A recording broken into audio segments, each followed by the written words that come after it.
Magandang araw sa inyo mga kaibigan. Ito na naman ako, si Lyco For De Leon. Ngayong araw mga kaibigan, meron tayong i-review na bagong dashcam. Pinadala ito ng Asdome. Ito yon mga kaibigan, Asdome Dashcam M550. Alam niyo ba kung magkano to? Nasa 8,087 pesos lang naman. So dito sa video na to, titingnan natin kung worth it ba itong dashcam na to. Initially kasi merong tatlong camera to.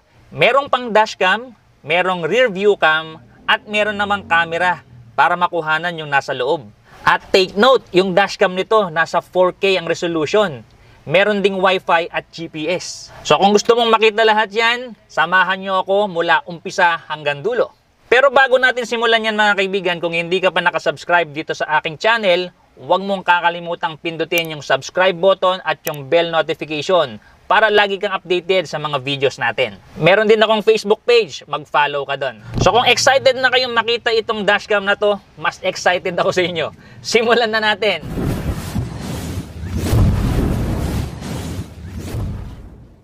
So syempre, bago natin simulan mga kaibigan, i-unbox muna natin. So ang nakalagay dyan, Asdome Dashcam, enjoy your smart driving, M550. Sa gilid, walang nakasulat. Ayan. Dito sa likod, ayan, yan lang yung nakasulat mga kaibigan. Made in China, Kaka Group Ltd. www.asdome.hk. Pero alam nyo ba, naggaling ito mga kaibigan sa US. So meron siyang plastic. So i-rip off lang natin to. Okay. Ayun. Hindi na pala natin kailangan yung cutter. Yun, So tingnan natin kung ano yung mga laman. Tingnan natin to. Yung backup camera mga kaibigan.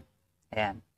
Yung wire niya mga kaibigan ay mukhang mahaba. Yung sukat nito ay mga nasa 7 meters and a half. Ayan. So mahaba mga kaibigan.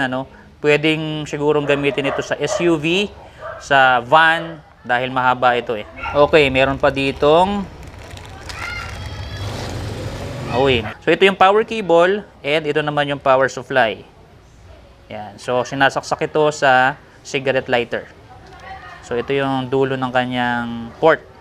Yan. So, meron pa dito. Ito yung sa GPS. So, i-connect to doon sa mismong dashcam natin. Tapos, meron ditong USB. Wow, ayos to . Meron din mga kaibigan na wire trim tool. Ito yung kulay blue. Tapos, ito naman yung mga cable hiding clips. Ayan. So, 5 yan. 1, 2, 3, 4, 5. Uy, may nakikita ako dito SD card. May libre pa palang 32 GB na SD card, Nice. Hindi ka na kailangang bumili pa. At syempre, nakatatak sa kanya, Asdome. So, original SD card to. Hindi tayo magkakamali. So, tingnan muna natin yung pinaka dashcam. Ito na, mga kaibigan. Ayan. So, maliit lang, Teka, meron pa pala ako nakikita dito. Ito yung camera. Yan, ito yung camera na nakatutok sa loob. Yan. Tapos ito naman, may camera naman ito sa likod. So ito yung pinaka-camera dun sa kalsada.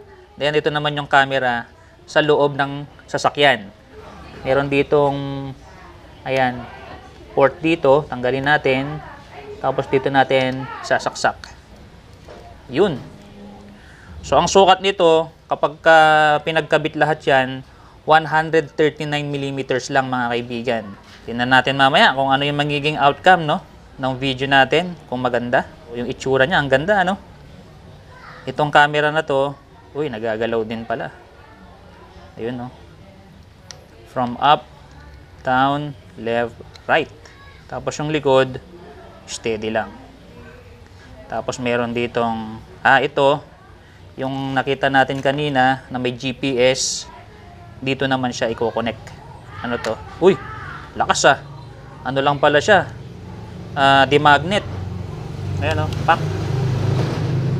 Tapos ito, ididikit natin sa ating windshield. Aalisin lang natin tong cover na to, plastic, then idikit natin sa windshield natin. So wala siyang suction, wala siyang yung parang suction cup, kundi ididikit lang sa windshield. Okay? So, ano pa ba yung nandirito? So, ito yung binakbak natin kanina doon sa ating camera or sa ating dashcam. Tapos, may extrang double adhesive. Yan. Tapos, syempre, may owner's manual dito. Yan. So, tingnan natin kung may English. Kung English ba siya. Uy, English. So much for that. Ako na muna magbabasa. And, mamaya, i-apply natin kung paano siya gamitin. Yan. At ang pinakahuli natin makikita dito ay static sticker. Okay, so pag-usapan muna natin kung ano yung nararamdaman ko tungkol dito. Ito mga kaibigan ay plastic. Yan. Maganda yung kulay. Kulay gray. Talaga namang sa 9,000 pesos mga kaibigan or 8,000 plus. Kaya ako nabanggit na 9,000 to mga kaibigan kasi nung sinend nila sa akin to, tiningnan ko sa kanilang website. Nasa 9,000 plus to mga kaibigan. Almost 10,000. Ngayon, meron silang promo, no? Nung i-review ko na, tiningnan ko uli yung website. Ang lumabas na price dito sa kanilang website, ito yung website nila, nasa 8,000 plus na lang siya. Ayan. 8,078 or 8,087 pesos. Tapos, kung gagamitin nyo pa yung coupon code ko, makaka-discount pa kayo mga kaibigan. So, ituloy natin. Ito na nga, napaka-compact niya. Okay, hindi sagabal sa inyong paningin, sa inyong windshield. Yung dashcam na to dahil sobrang liit and compact talaga, no? May camera sa loob ng cabin, may camera sa labas, may GPS, and may backup camera pa. Itong backup camera naman mga kaibigan ay hindi siya pangkaraniwan. So para madikit itong backup camera natin, meron siyang double adhesive dito at meron ding tornilyo. Ayan. Dalawa. So kung gusto nyong ilagay sa inyong bumper, pwede. Pero ako ilalagay ko sa rear window natin kasi meron na akong mga nakakabit na camera dun eh. Dalawa na yung camera ko dito sa aking bumper, no? So ito sa loob ko na ikakabit. For the price now 9,000 or 8,000 ay kakaiba tong dashcam na to. So ito yung description ng product mga kaibigan. So 3 channel ito. Meron itong front camera, cabin camera, and rear camera. Yung front camera natin, ang resolution niya is 1440p. Then yung rear camera natin, ito, yan, bali ito ay 1080p or 1080p resolution. Tapos yung namang cabin camera natin, yan, 180p din or 1080p, no? Meron din daw itong track driving route with GPS tracking built-in Wi-Fi. Yun yung sinabi ko kanina. May hidden infrared LED light, super night vision. So, may night vision daw ito mga kaibigan. Super capacitor, super safety, build to survive extreme weather condition from 20 or negative 20 degrees Celsius to 70 degrees Celsius to meet the needs of extremely hot or extremely cold areas. So, sa atin mainit, no? So, pwedeng-pwede to. Providing a longer lifespan that lithium battery dashcams in the market. So may battery rin pala to sa loob mga kaibigan. 24-hour parking monitoring, smart accident monitoring, 24 hours parking monitoring only works on an external power source. So dapat meron tayong external power source at pwede nating paganahin yung parking monitoring. Tapos yun na nga, SD card included and worry-free after sales. We prepared dedicated 32GB SD card for each M550 car dashcam. Every customer is fully covered by 1-year warranty. Okay, so may warranty pala to. 1 year. Nice. Okay, installation muna tayo mga kaibigan. So uunahin kong ikabit itong backup camera. So dito ko na lang siya ilalagay. Okay, ito yung double adhesive. So bakbakin lang natin. Iniisip ko kung pamimigay ko to eh. Pero tingnan ko muna kung maganda, no? Kung ikikip ko, no? Yan. Tapos, pag ganyan. So, yung camera, nakalabas. So, gitna natin mabuti. Okay.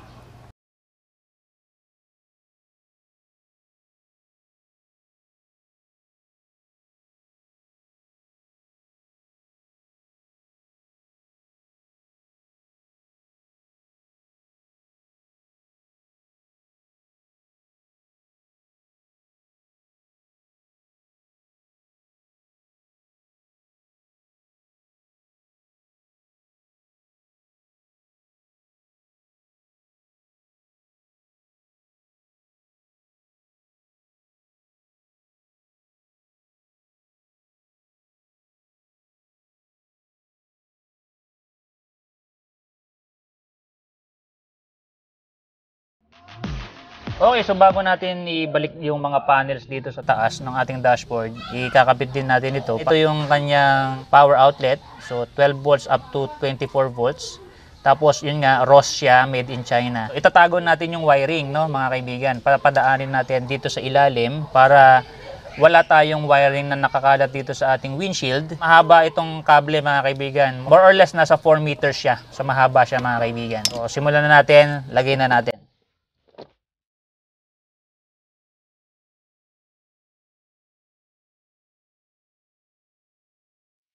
So okay na, mga kaibigan, naibalik na natin yung panel na yan, and ano na natin yung mga wirings dito sa taas.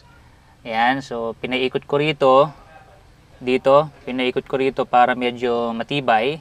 Tapos eto na nga, nakalawit na yung cable para sa camera or yung backup camera.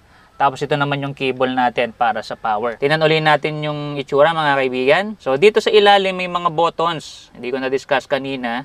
So dito yung power button, ito, up button, okay button, yan, may nakalagay naman, then down button, ayan, tapos may mic dito sa ilalim, menu, button, then meron ding reset.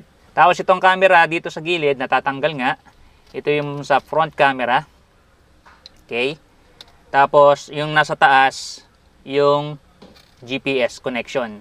So nafo-fold siya, mga kaibigan, ano. Yan. Tapos natatanggal din siya. So kung halimbawa gusto mong tanggalin, aalis ka sa loob ng sasakyan. Halimbawa nakadikit na to. Ayan. Nakadikit na to. O pwede mo siyang tanggalin. Kasi ito yung didikit natin dito sa ating windshield. Okay, so bago ko idikit yung dashcam mo rito, pupunasan ko muna siya ng alcohol. Itong ating windshield. Para mas madikit yung ating dashcam.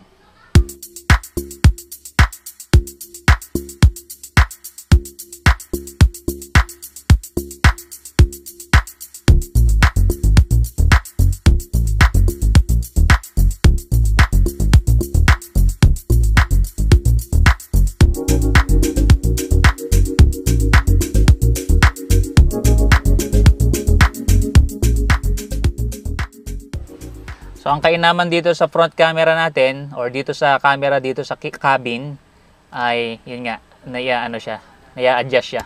Ayan. So para makita tayo. Halimbawa ako, dito ako sa mismong driver side. So gaganon natin para makita rin ako. Ayan.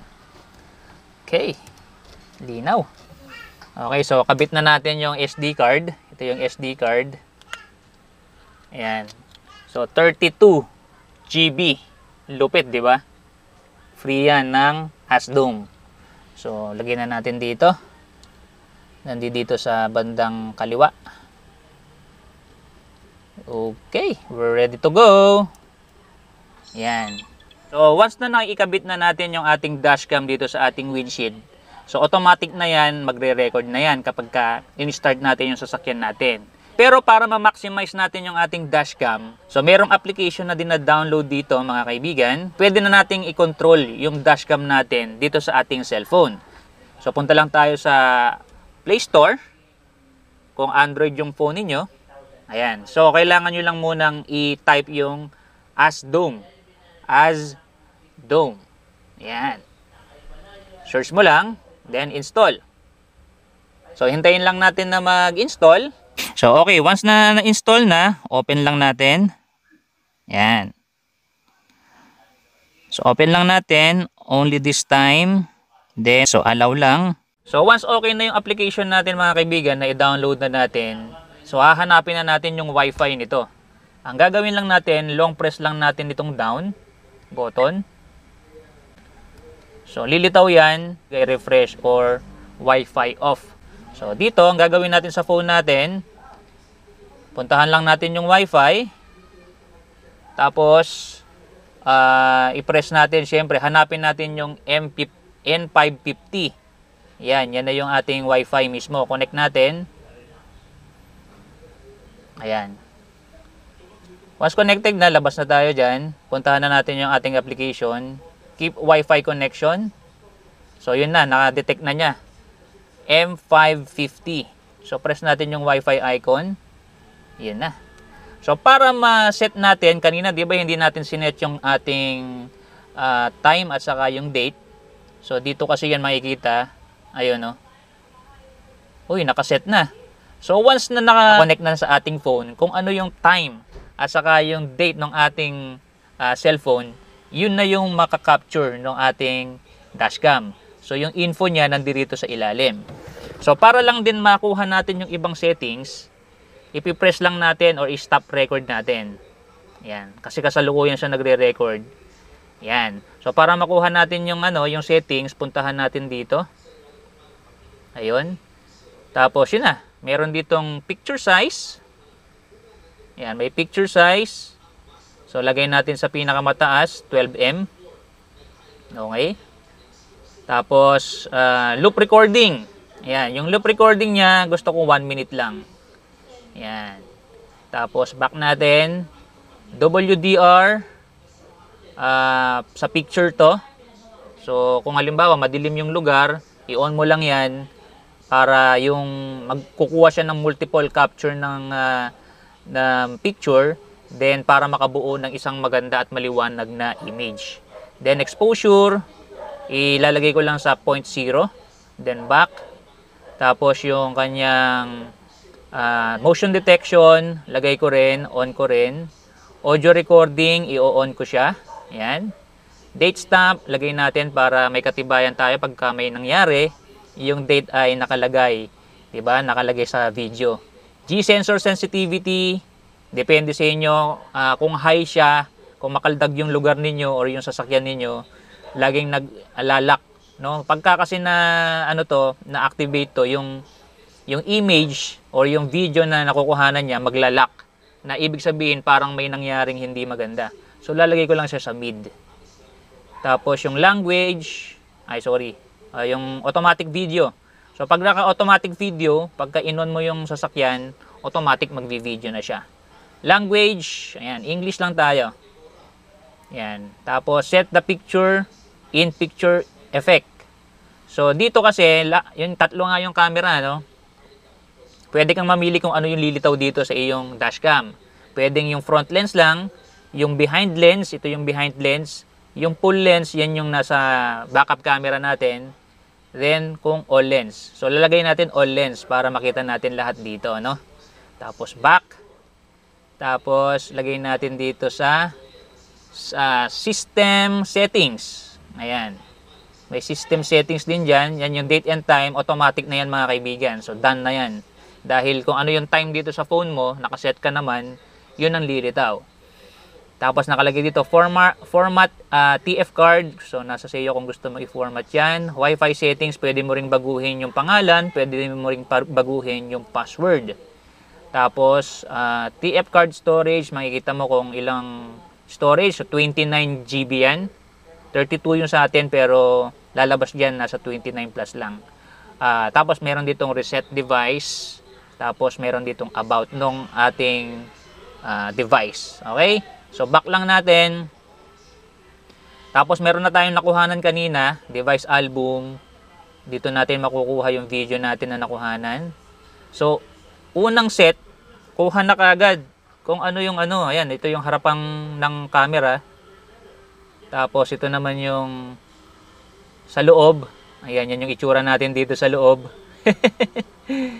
Okay? Tapos ito naman yung ating rear. So madilim sa likod natin. Yan yung itsura niya. So i-adjust ko pa siguro to, yung camera ko, dahil ayan, medyo siya. Medyo nakababa siya masyado. Tapos meron dito urgent. Tapos may photo. Yan. Tapos back lang din natin. Pwede rin kasi nating iset yung microphone natin. Ayan. So pagka press natin, naka-off siya. Pag dapat nakaganyan siya, naka-on. Okay? Tapos switch mode. Nasa sa inyo kung gusto nyong, ayun na nga, dito yung kumbaga mabilis na settings ng camera. Ayan. Switch mode. Ayan. Tapos switch camera, pwedeng front, kumbaga ito yung parang shortcut, no? Ayan, may kung gusto mo sa lang, sa full lens lang, kung gusto mo behind lens lang. Ayan, kikita ko rito. tapos yung front lens. Okay? Tapos yung resolution, ayan, pwede kang mamili. Ayan. Baka matanong nyo, nasaan yung GPS? Ano yung gamit ng GPS? Yan, kailangan nating mag-download ng application sa ating laptop. Ang mangyayari, itong video dito ay mayroong naka-incorporate na information ng GPS. Yung latitude, yung speed, yung location. Yun. Doon niya madedetect, mga kaibigan. So, kailangan mo munang i-download ito, then ipaparead natin doon sa application na in-install natin sa laptop. Dito sa phone, wala. Wala siyang ganon. Okay. Okay, tara. Testingin natin tong dashcam natin na bago na Ash Dome. Tingnan natin. So, eto kami mga kaibigan, ano. Maliwanag talaga siya, no. Nakikita na namin dito sa cellphone. Kahit na madilim siya, kita pa rin kami. Dahil doon nga sa, ano, invisible infrared dito sa ating Ash Dome, ano. So, ngayon, tingnan natin naman yung front camera. So, tara. Biyahin natin. Ngayon kasi mga alas 8 na ng gabi, ang daming truck na mga nagdadaanan. So ingat lang tayo. Daming mga truck, oh. Maliwanag ba?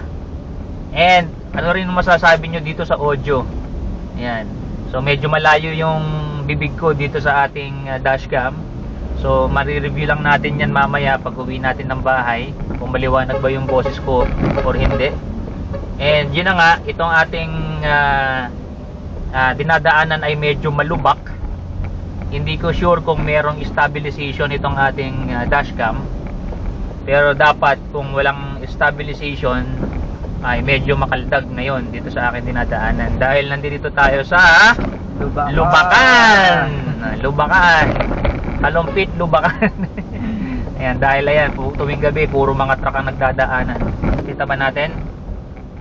Ayan, di ko sure, ano, may ano ko lang yan, kung mare-review ko lang yan mamaya pag uwi ng bahay. Okay. So, yung pinaka ano naman natin, rear camera dito sa likod na nakakabit sa ating pintuan. So, okay naman.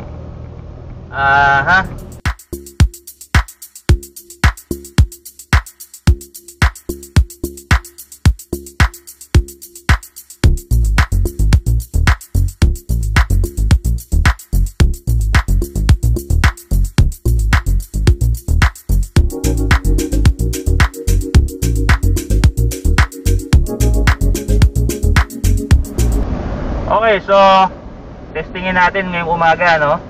So kung napansin niyo, ano masasabi niyo rito sa liwanag dito sa loob? So dito muna tayo sa loob.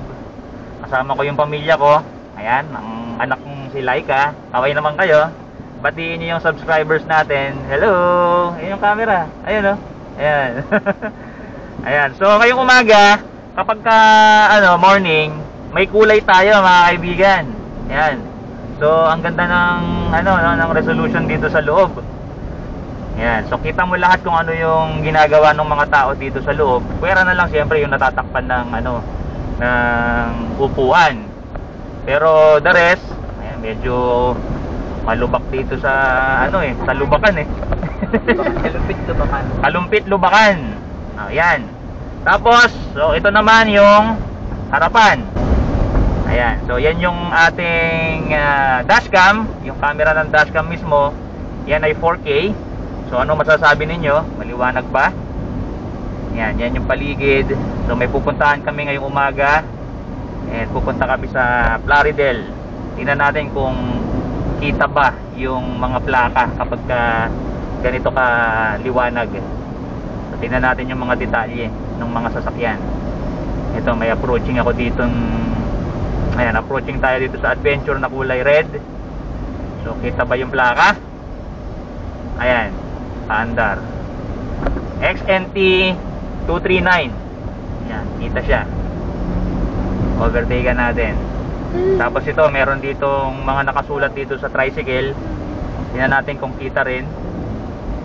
Ayan, adjust natin. Medyo na-adjust pa tong Ayan. So, ayan, para kita yung bumper. Ayan, kita ba? Kita ba yung detalye? Nakalagay dyan, galing Edukasyon, Malasakit, Jem de la Cruz. Yan, kitang kita yung lubak sa kalsada ng Lubacan. Ayan, oh. Tagal-tagal na dito. So itong area na to mga kaibigan ay papuntang Pulilan. Ayan.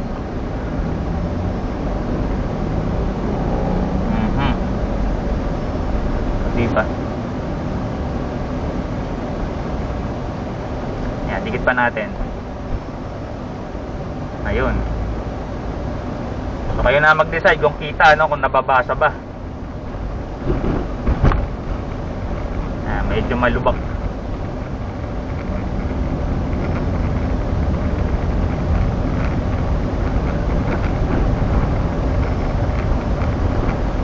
Pero siguro yung resolution or yung kulay nung rear view camera natin mababago yan kung nakalagay sa labas siguro. Mas maganda siguro, pero okay na ako dito. Nakita nyo naman, napakalupit nitong dashcam na to. So far, ito yung pinakamahal na review nating dashcam. So kung interesado ka sa dashcam na to, ilalagay ko yung link ng ASDOM sa description box o kaya sa comment section para mako-order ka. Gamitin mo rin yung coupon code para maka-discount ka ng 15%. Para lang yan sa lahat ng mga followers natin at saka subscribers dito sa YouTube channel and Facebook page. So muli mga kaibigan, kung nakatulong sa inyo itong video na to, huwag niyong kakalimutang pindutin yung subscribe button at bell notification para magkita tayo uli sa susunod na video. So hanggang dito na lang. See you on my next video. Bye-bye.